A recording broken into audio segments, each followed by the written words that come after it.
Hello and welcome to The Good, the Scaz and the Rugby. I'm Elma Smit and we're bringing you the show together with our friends at Allianz.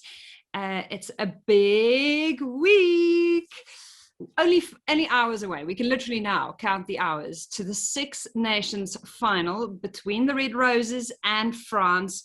Emily Scarratt, how are you feeling? Yeah, good, thank you. Good. I suppose it feels like it's been a little while coming. Obviously we've been preparing really well. Had a few games in the bag, so yeah, just excited to get out there. It's going to be one hell of a game. Like, it's going to be so tough, physical, all the things that you want a big game to be. But yeah, it's a final. There's a championship on the line, so we're all pretty pumped. You've had a week off now, which is the only thing that makes this feel like a normal Six Nations, because everything else about this format has been a brave new world. Rhythm and continuity and momentum, are any of those words being thrown around in camp? Yeah, I think, in any kind of tournament structure, all those things are really important. Our team selection is a kind of a combination of the two previous games. So there is definitely an element of all those words, but probably a bit of really refining and nailing down what we hope to be, the team that can go and do it at the weekend. So yeah, I think more than anything, you don't get to play in finals very often. Kind of been reflecting on this. You don't get to play in finals. Saracens girls have been giving the rest of us a bit of jip because they do, but the rest of us don't get to. So I think it's really good, like preparation, practice. A lot of girls that will have never been in an international final before. So yeah, it's exciting.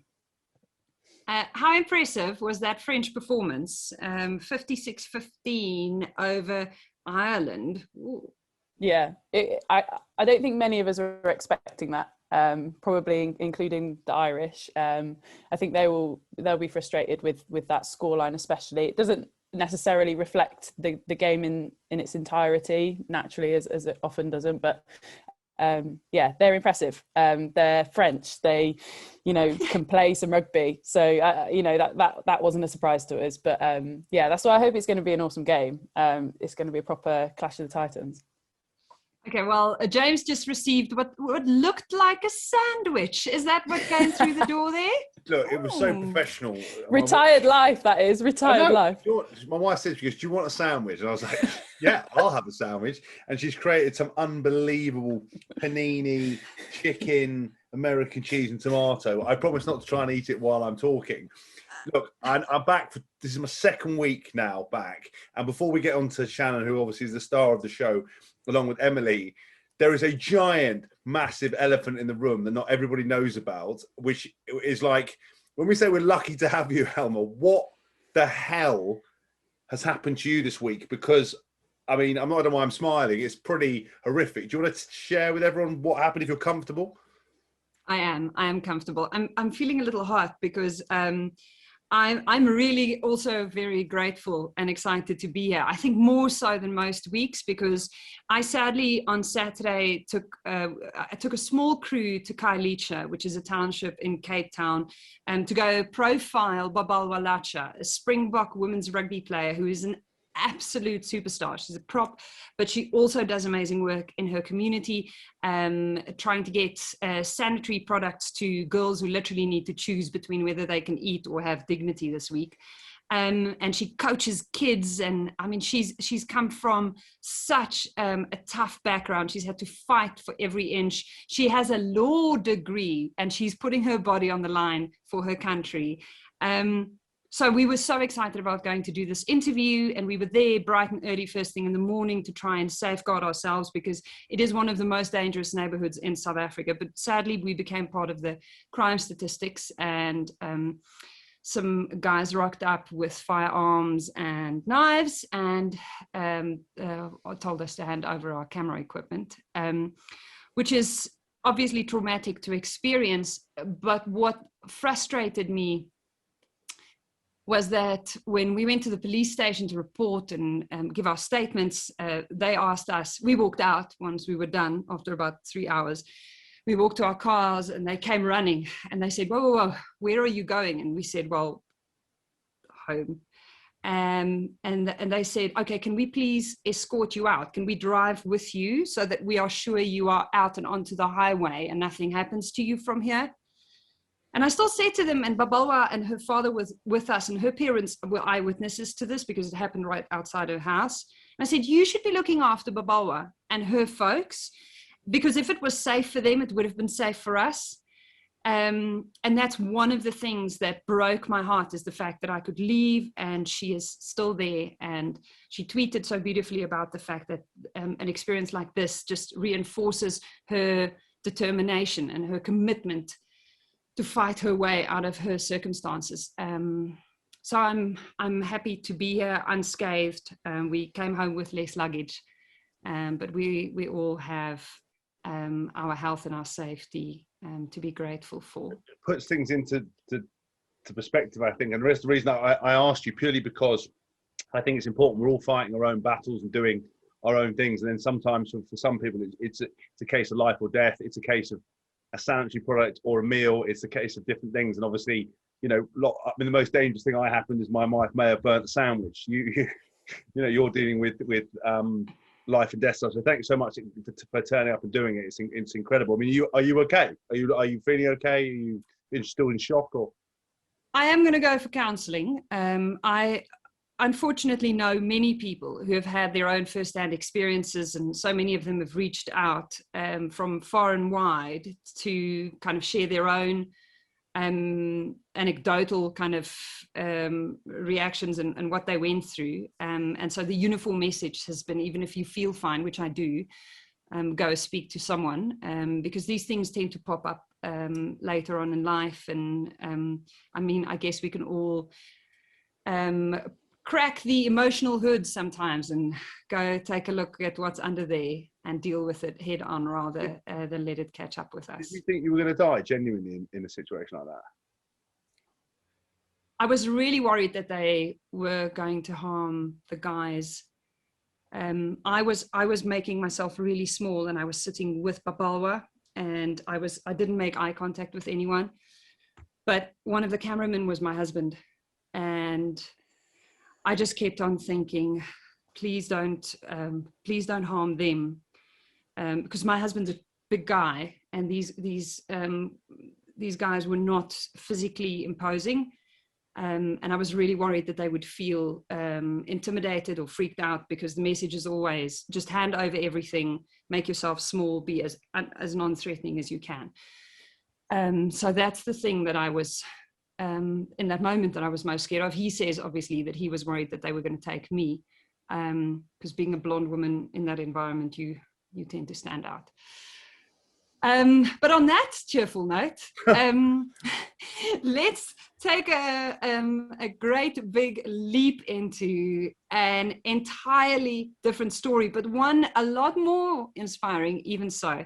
Here on The Good, the Scaz and the Rugby, we love just taking a look at what other sports do and what other athletes do well. We compare and contrast, and we try and find out what the uniform learnings are when it comes to training and nutrition and performing in those big moments, keeping a cool head. And few sportswomen outside of our own Scaz have delivered like this guest. Earlier this month, literally about 2 weeks ago, she defeated the Australian Ebony Bridges to claim the WBA Bantamweight world title at the Copper Box in London. Welcome to Shannon Courtenay. Thank you very much. Shannon, have you been wearing your belt to the tanning salon like you said you would in interviews? Tesco's, the petrol station, the tanning salon. So you really are the best in the world at what you do. Does it feel the way you thought it would? If I'm completely honest with you, no. At first, obviously, you're ecstatic. I know, like the first night, I didn't sleep.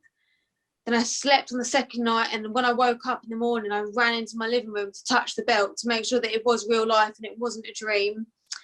And then when it sinks in, you expect to feel this like fulfillment that you've done everything you wanted, and I just didn't feel content, because I want more. I don't want just one belt. I now want all the belts. I want to win every belt in my division so that I literally can be the best. That's what I want now. So, and that's a good mindset to have, you know, it's a winning mindset to have. If you're just content with being at a level, then you're not in the right mind frame. So I want more from it now.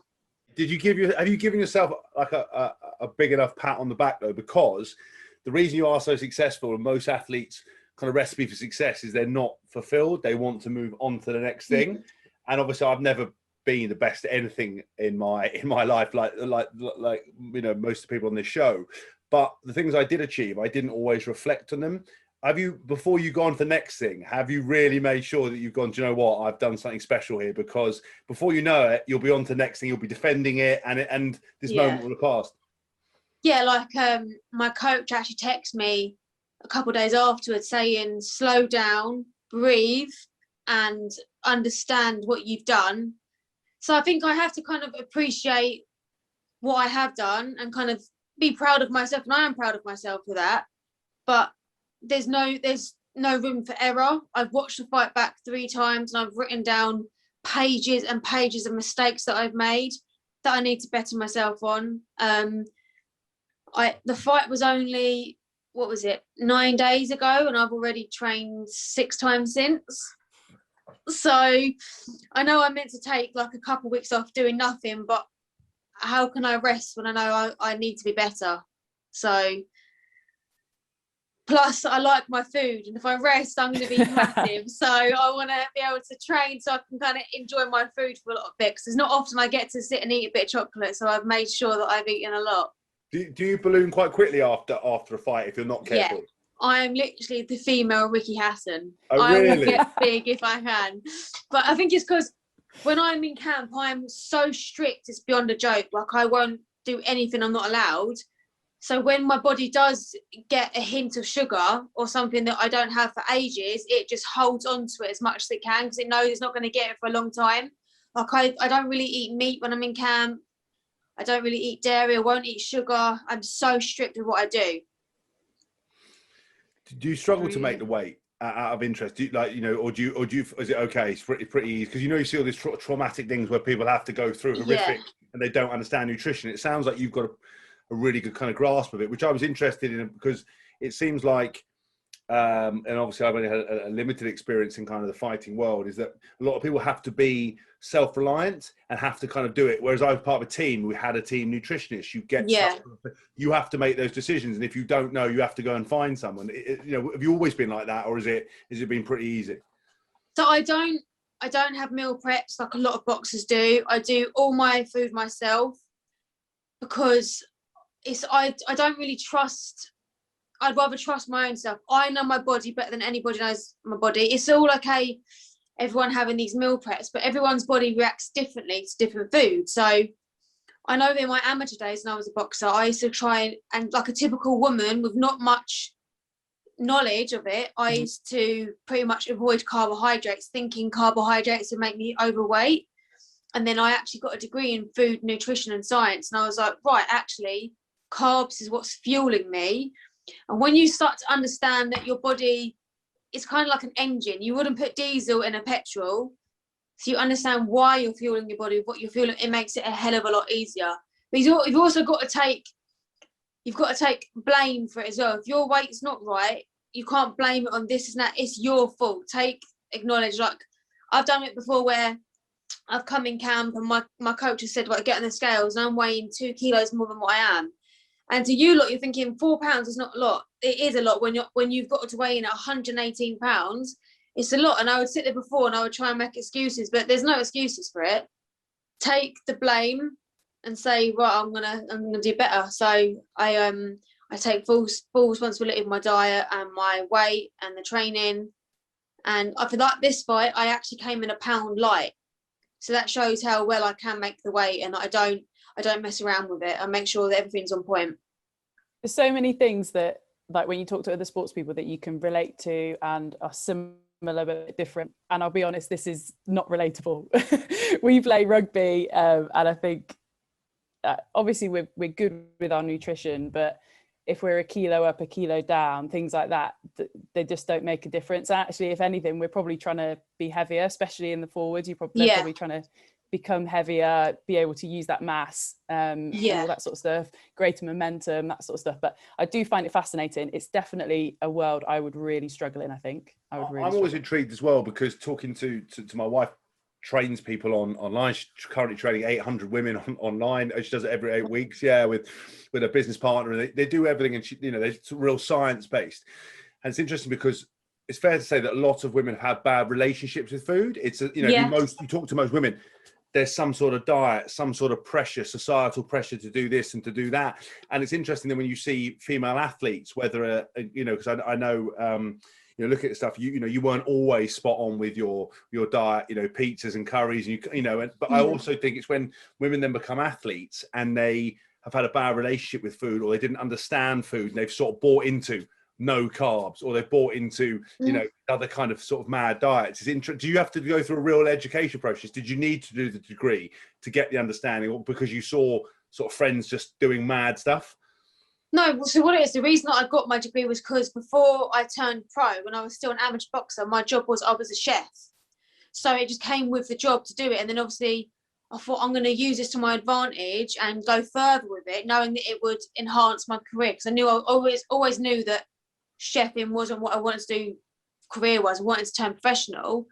But I had a really, really unhealthy relationship with food. The whole reason I started boxing, I was such a late person to the sport. I was 21 and I only went into the gym to lose weight because I was so overweight. I was like 82 kilos, a heavy drinker, a heavy smoker, never boxed in my life. And then I started boxing boxercise just to lose weight. I didn't want to fight, never in a million years, but I had a really unhealthy relationship with food because I lost all the weight when I started training. And then I was so scared, and I still have it now. I'll have like ripped abs and I'll look in the mirror and I still think I'm overweight. But I've got this unhealthy obsession with it. And now I'm starting to learn my body and learn, like, it's okay to have a treat because you're not in camp now. Stop beating yourself up. Like when I wasn't in camp before, I'd have like a chocolate bar and go running for half an hour just to burn off. And no, you're a human being. Enjoy being a human being when you're not in camp. Otherwise, you're never going to enjoy anything otherwise. This food stuff is something I'm fascinated with because, again, culturally, we like demonize foods. We say this is good, this is bad. And, I had a big rant about, talk about fast food. I did something with a fast food company, as well as I'm a big advocate of health and fitness. And the point is that chocolate doesn't make fat, alcohol doesn't make fat, fast food doesn't make fat. Overeating. If you eat what is perceived as a healthy salad, avocado, nuts and olive oils, 800 calories, you eat that every day, you're going to get fat. 100%. And it's just, and I just think it's amazing that you've had to do that, and you were a chef to start with. I'd hate to imagine, because you see like people like Gordon Ramsay in the kitchen getting really fired up. You now going back into a kitchen, lethal, and then someone pissing you off and service being late. I can imagine someone's getting a right hook straight through the. I can openly say, and I will admit this: when I was a chef, I was a cow to work for. I was because I was, as an amateur boxer, I was getting up at 5 a.m, running, training, having a shower, getting straight to work for 7:30, working like a really hard shift as a chef, and then going straight into London to train as an amateur boxer. So I was constantly tired. You're around food all day and you're making weight. I was just, I was a nightmare. So you did play football before, but clearly that didn't capture you, or at that stage in your life, maybe emotionally you weren't ready for stardom. Was that your sporting first love?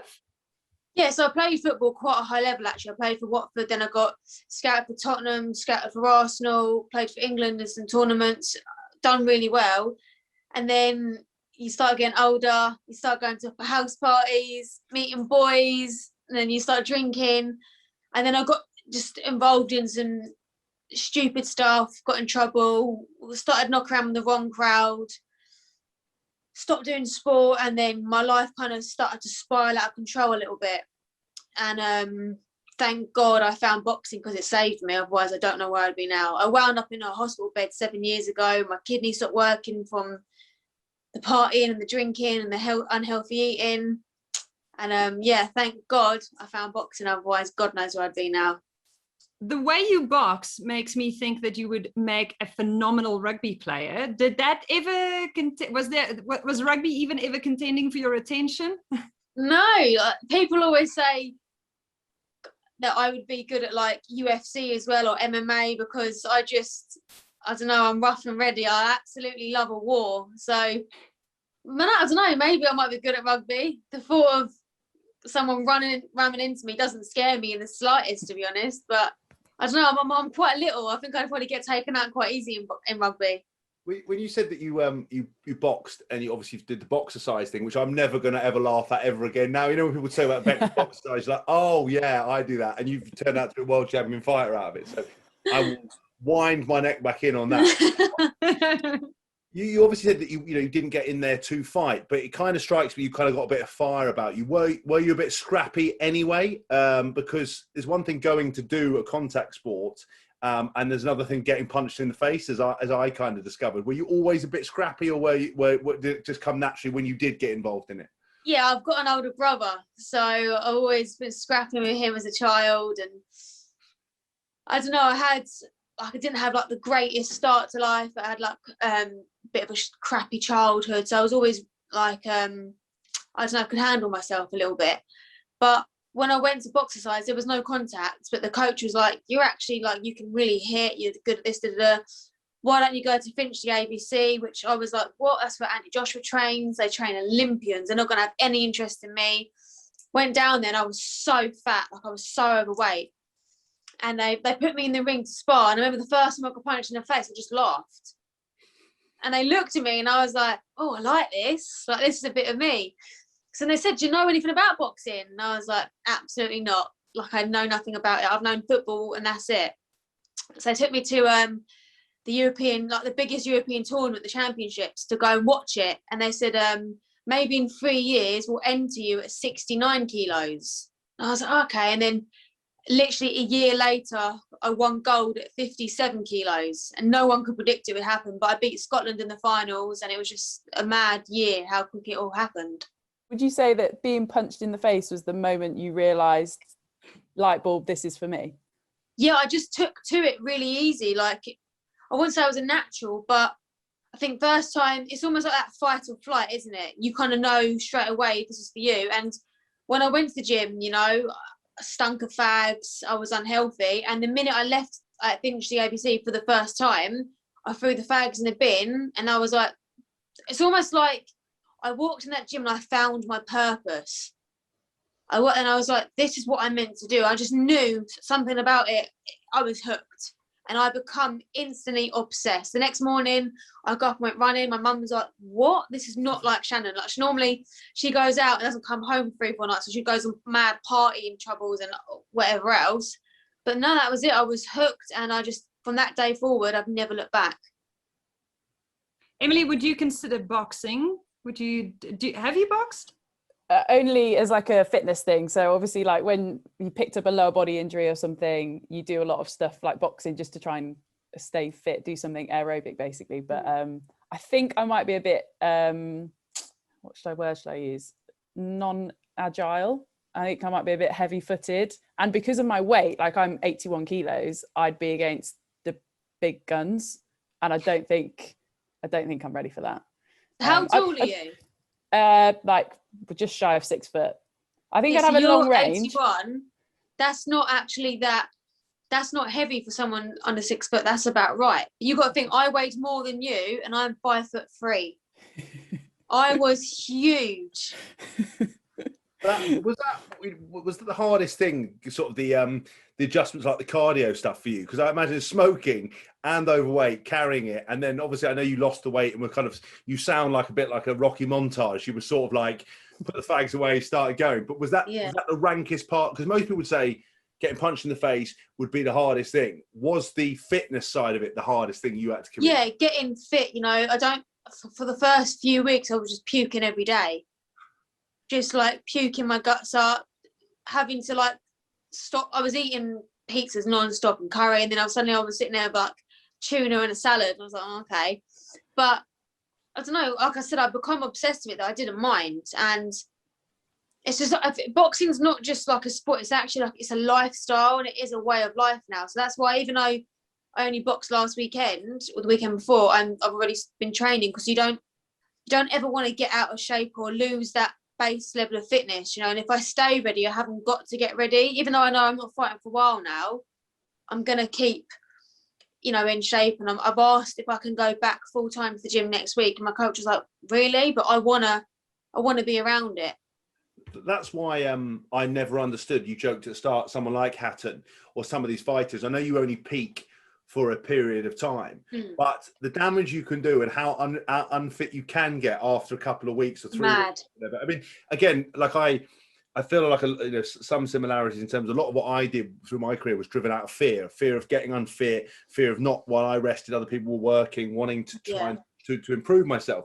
And it's great, but it also can lead you to overtraining, can also make you making poor decisions that don't, because you think, like I take my shirt off, I'm like, I don't like what I see, you know what I mean? I can really lean, and shall I eat this? Now I understand nutrition and rest, and that's important. And your body you just don't get unfit after 2 nights out on the piss, even if you think you do. I know.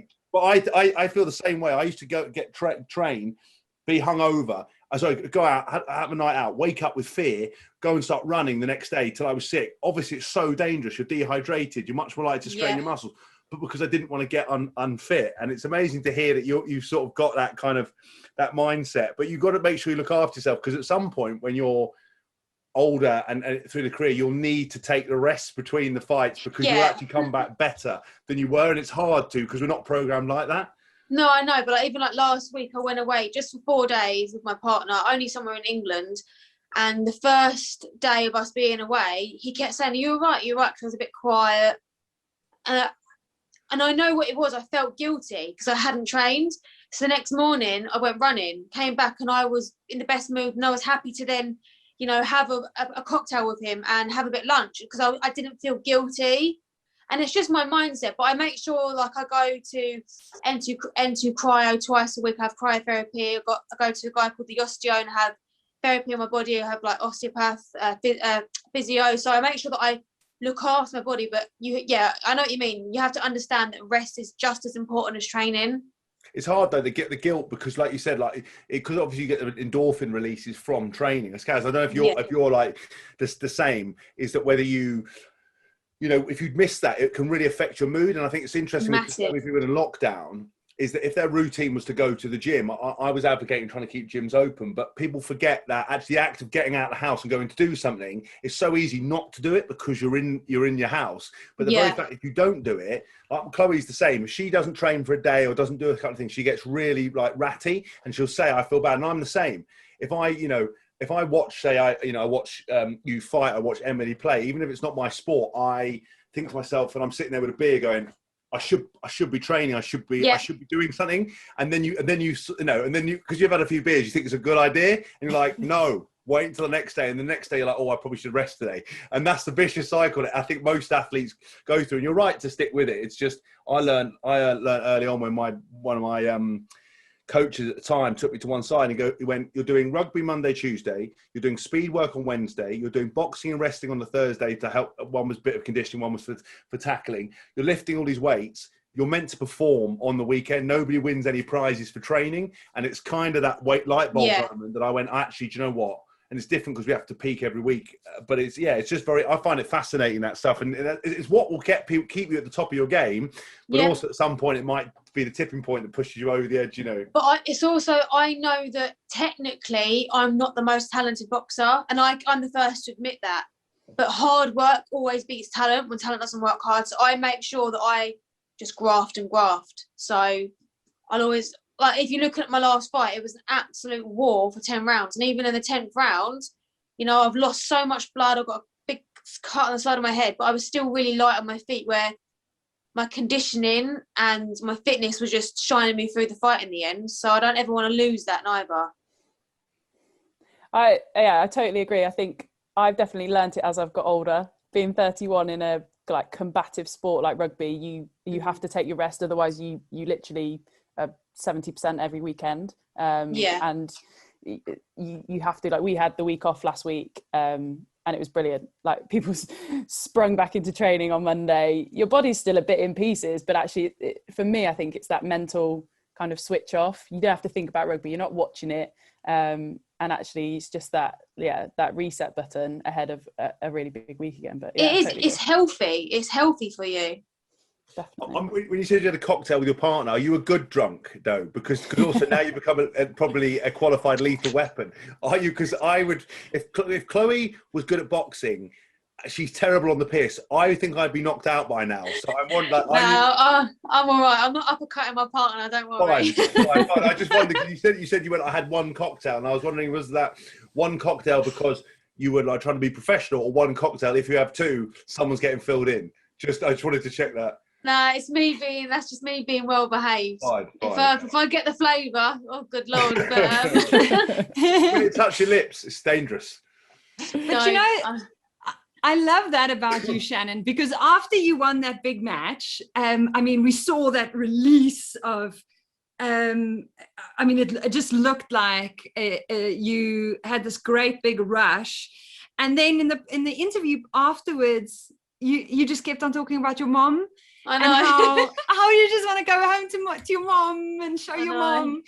And so you show this amazing vulnerability and this very soft and human side in a sport which is very belligerent. Yeah.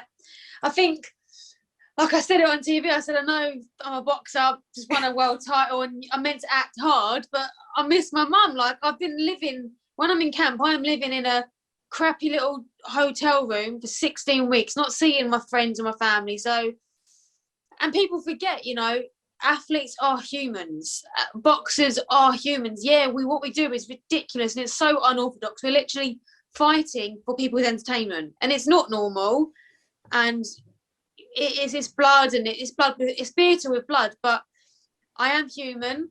I have vulnerabilities, and yeah, if I'm crying because I won a world title, let me cry. Let me be human. Let me miss my mum. It is what it is, and I'm not ashamed of it. I'm not embarrassed. But I think that's brilliant because that makes you so relatable. Like, your story is amazing. How many athletes have, I don't know, started doing what they were doing from a really young age? They always had this goal and they wanted to go and achieve it. That's brilliant and really inspiring. But 99% of the population can't relate to that. It's stories like yourself, you picked it up later, all of those things. They're the stories that people can relate to. They're the stories that people can be inspired by, get to the gym, lose, whatever it might be, just a healthier person. So I think that's all part of that, and just being personable as well. Like, to me, obviously I don't know a huge amount about boxing, but there's always such a hard front on it, and actually that's the bit that people want to see. They want to see you as a person as well. It's not even just that fight week and the entire camp. I'm so zoned in. I can honestly admit I am a nightmare during camp. I am miserable. I don't like talking to nobody other than my team. Even on text, I'm so blunt because I'm just so focused. So when the fight's over, it's almost like in sigh of relief, like I can be a normal girl again for like a few weeks, and I can drop this zoned in focus thing, and I can go and see my family. I can go see my friends. So it's hard, but you need to know when to switch on and when to switch off. But I think after that fight, I think every bit of emotion just poured out of me. How do you switch on? Emily's got a big week now. She's playing a final this weekend. What is it that you've learned, particularly considering that a lot of what you do is pretty lonely, and it's so self-reliant. I mean, you do have a team, but it is also all of it happens here on board. I don't know. Because it is such a lonely sport, especially when that bell goes, because you're in camp with your entire team. Then when the bell goes, there's no one in the ring with you. It's just completely on you. So you've got to kind of, I don't know, you have to be selfish. It's such a selfish sport, and boxing loves nobody. It will eat you up and spit you out as quick as it will make you world champion. So you have to realise that, and just, I don't know, I think once I'm zoned in and I'm focused, nothing can alter the opponent that I had, Ebony. She was trying to get into my head all the whole 16 weeks basically, and for 2 years she's been tweeting about me, and I've never once let her enter my mindset. I knew I was in her head rent free for a long time. I knew that, but she never once faze me. And my coach actually said to me, "You just seem unfazable. Nothing could deter me this camp." I was just, like, I would not be denied. I was going to be world champion, and nothing was going to stop me. Do you like that bit? Like, do you like kind of getting stuck into your opponent pre the fight, and then the trash talk? Yeah, because that's so like boxing, isn't it? It's like such a big part of it all beforehand. Like, is that something you enjoy, or is that like, oh, I can't really be bothered? I don't know. I don't. If it's for the right reasons, I don't mind it. But I'm someone that I'm just, when it comes to fighting and like my opponents, I'm emotionless. So you can sit there and say what you want, and it won't faze me. But I know if I can get into your head, and if I can, it's game over. Because I enjoy that then.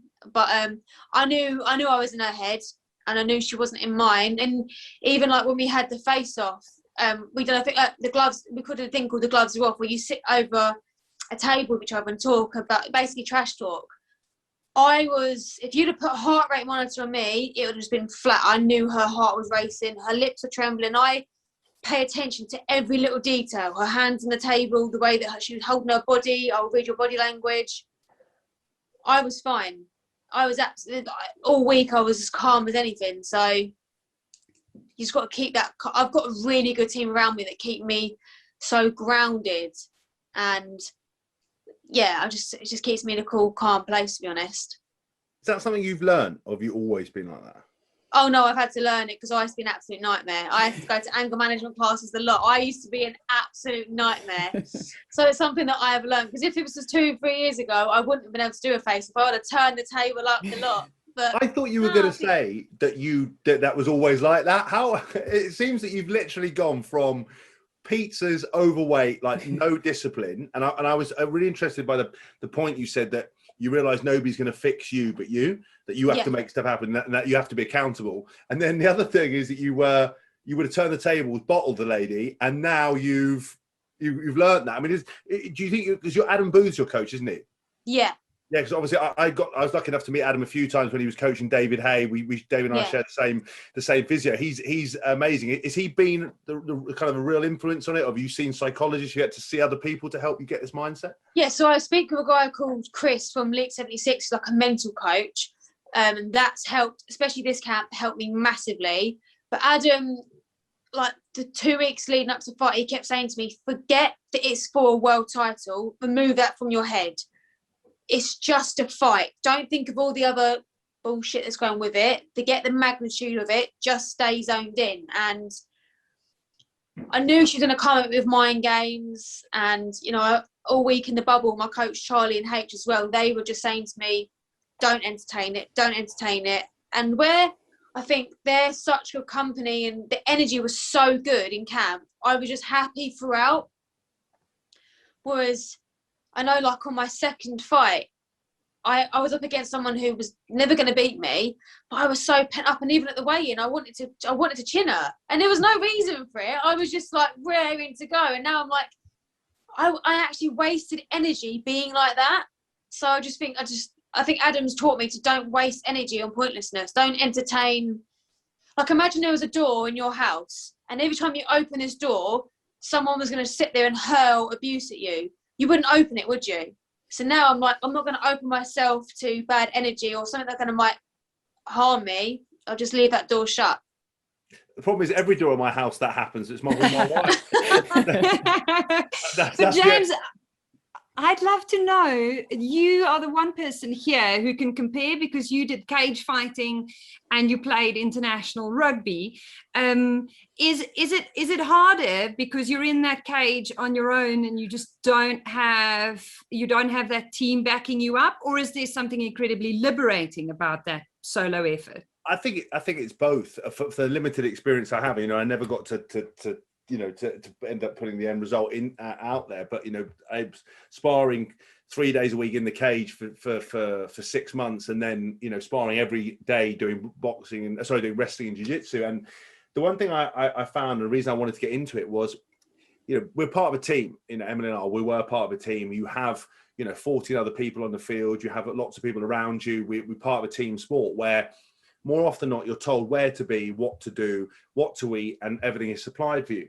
in an individual sport like boxing, yes, you have a team and a coach, but because if you're lucky, you're part of a fantastic team where they might have physios on hand, they might have to, but more often than not, you have to pay to find them. You have to go and get your nutrition sorted. You have to, you have to discipline yourself to put the work in. If you don't put the work in, no one's there that's going to help you. And you might have some teammates that will chivvy you along, but it's a very individual sport. And then suddenly, when you're in that cage and it's one-on-one, you're left with all your own inner voice. You're left with those voices, those doubts. Whereas sometimes you can bravado it and go, I'm okay. Your teammate's not saying anything. But it's a very different thing when someone's punched you in the face and then picked you up and thrown you on your back, and then you're underneath them and you're thinking, there's 5 minutes to go here. We haven't even started this. And you suddenly start having to learn a lot more about resilience, and you find out a lot more about yourself very quickly. And sometimes it can be addictive because it teaches you lots of other life lessons about, sacrifice, what's required, going to a place that you haven't been to before. And it's interesting, when I was doing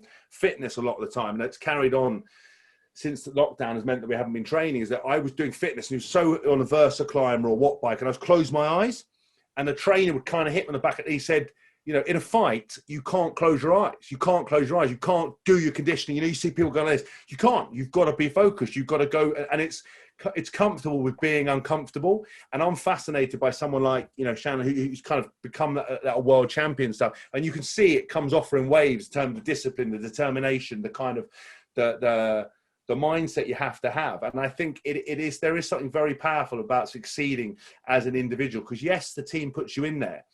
But 10 rounds in, it's very easy to go, I tried my best, and all the excuses, because in most people in life, you have the two voices. You have the pina colada, put your feet up, you've done well.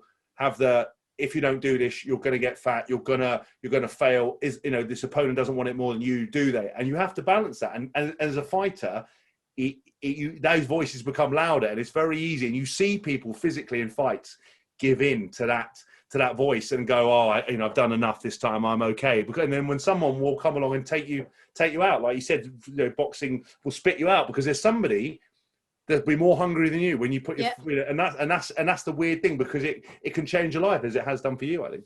Yeah, no, definitely. You say, like with rugby, like obviously I played football, you've got 10 other people to hide behind. So if you've made a mistake, or you've gone out like before, you've not trained as hard, you can kind of rely on them.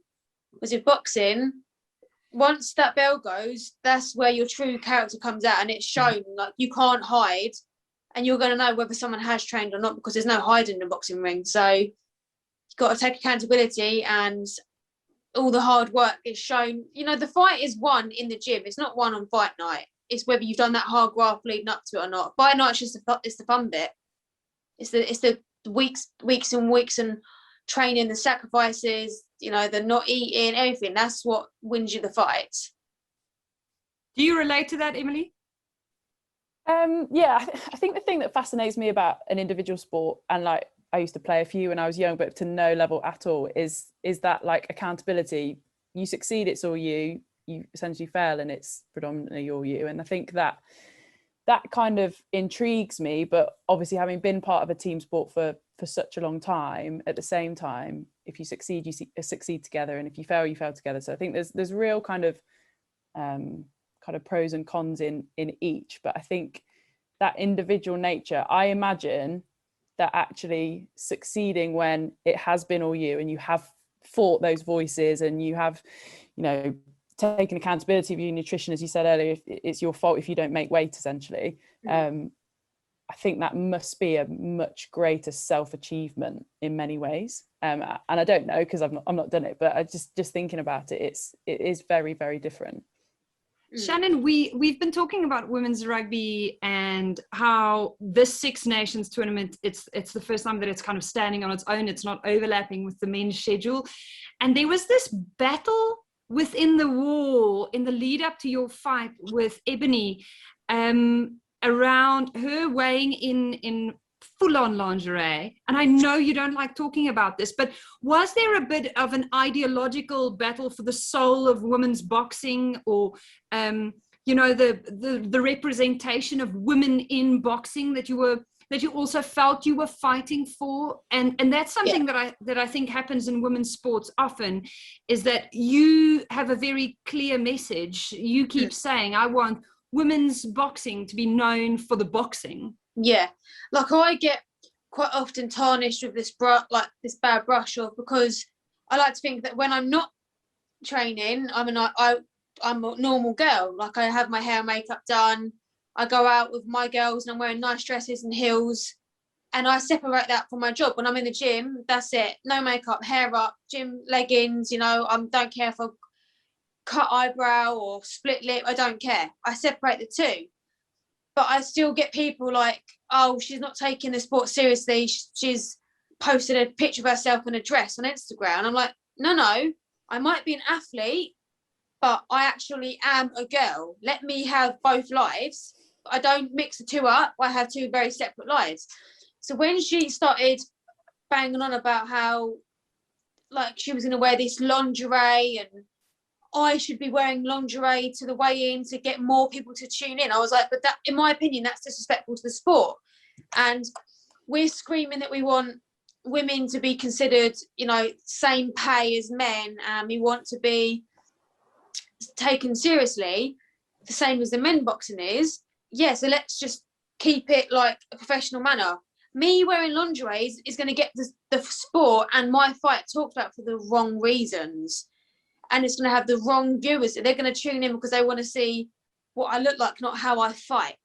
So it kind of annoyed me, and I just thought to myself, okay, it probably gained a hell of a lot more eyes in the fight, and it did, but I just didn't like the reason that they were tuning in, because, you know, boxing's such a tough sport and I feel like it needs to be respected. And you've got women like Katie Taylor who have done so much to pave the way for someone like me to do what I do, because she worked hard, not because she whacked on a Victoria's Secret's bra. Do you know what I mean? I just didn't like it. Okay, so what's next? A rematch against Rachel Ball? You have said a two-weight world champion is what you want to be. Yep. So when I said I was going to be world champion, people laughed at me and I thought I was crazy, and here I am. And I do think I'll be a two-weight world champion. But first things first, I want a rematch with Rachel Ball, and God willing, touch wood, that I win that. America, I want to crack America. That's my next thing. Go out there, unify the division, try and win all the belts. And if I'm honest, make as much money as I can, keep my brains intact, and retire with enough money that I can have a nice family and enjoy the rest of my life. I just ask a question on that. So I know we're saying it flippantly, keep your brains intact, etc. There's obviously a lot going on in rugby at the moment around the contact element of it. Should we do less contact during the week? All of that sort of stuff around concussions and stuff. When you're training, is that something that's managed in terms of, I don't know, the live sparring, or how much you do that sort of stuff, or how much you're exposed to essentially being hit in the head? Yeah, so we don't spar, like I would never spar 2 days in a row. We only spar, I'll spar 2, sometimes 3 times a week, that's it. My coaches always make sure that I'm drinking so much fluid, it's ridiculous, so that my brain's constantly got fluid around it, because obviously when you're dehydrated and then you're taking punches to the brain, that's when damage can be really done. So we try and be careful about that, but I'll know when I've had a hard spar or like a hard fight, because the next day, like especially like after my last fight, it was a war and I split my head open and my speech can go a little bit like, not slurred, but I'll slow things down, and I know, and I'll like have a bad stutter sometimes. Maybe that's just out of being tired, but my family will say to me like, oh, you're speaking slow again, and that's not, I don't know many boxers that do that. I think it might just be me, but I think it's more of a tired thing. But I think if you spend your entire time worrying about that, you won't perform well, because you think, oh, what if I'm gonna happen to me? So I just try to let that empty my head, and to be honest, I'm trying not to get hit. So that's the whole point, I think. Is there a decent aftercare for you? So, for example, after a fight, do you have a brain scan? Do you have anything like that? Do you have to do anything?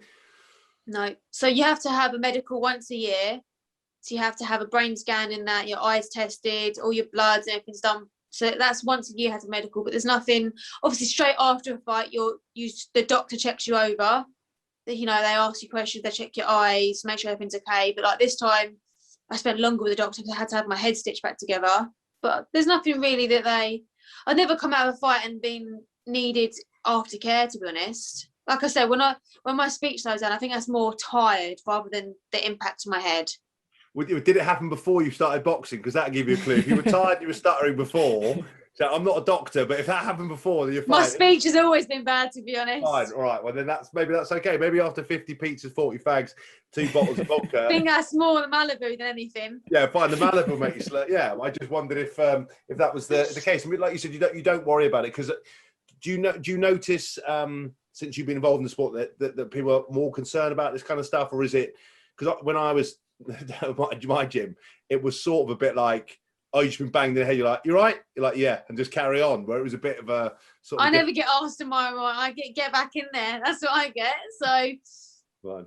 I think like Adam, if someone's got an injury, he's very right. What's wrong? Let's do this, do that. And then Charlie and H, my other coaches, are like, toughen it up, get back in there. And that's what you need. I think it's good. You've got both sides of my gym. One that's like wary and let's be careful, and then the other 2 that are like tough love, get on with it, chuck that mouth guard back in and get back in there. Because but even leading up to the fight, nobody knew it. I had a severe injury going to the fight. My back was really bad. So thank God for my physio, the osteo. He fixed me, and then I was having cryotherapy twice a week to build it up, to get my back in place. And then even the week before the fight, I was really ill. I was bedbound for 3-4 days, and no one knew about that. But I kept saying to my coach, I'll be all right. And he's like, yeah, I know you will. You've got no choice but to be okay. So it is what it is. I've got one question for you. Obviously, you talked about your partner. When you come out of a fight or a sparring session with a black eye and like a cut lip, and you two are like walking into a restaurant or going shopping, do you see people sort of go, like looking at him? Does he worry about that? Because, for example, Chloe won't ever let me carry her bags ever, right? And sometimes she's got a bag bigger than her. And I walk past it and I go, can I carry that? She's like, no, she won't do it. She's like really independent. But then people are looking at me and you can see men going, what a dickhead, you know? Yeah, no, he does. We do get looks.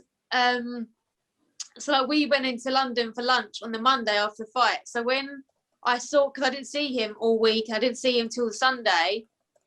And when I arrived at home, I had sunglasses on, and he was like, "Oh no, you've got black eyes." Took them off, and he was like, "Oh, you're fine." He's like, "I cannot deal with another day of people looking at us in London having lunch outside, and you've got black eyes and stitches."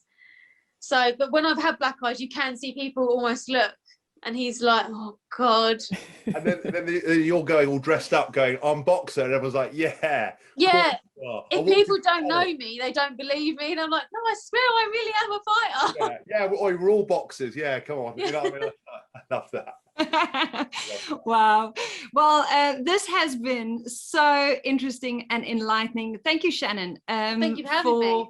Being such a great ambassador for your sport and also for women who do amazing things and people who, you know, turn their lives around. These stories are so important. It gives everyone hope. So thank you for joining us. Thank you so much.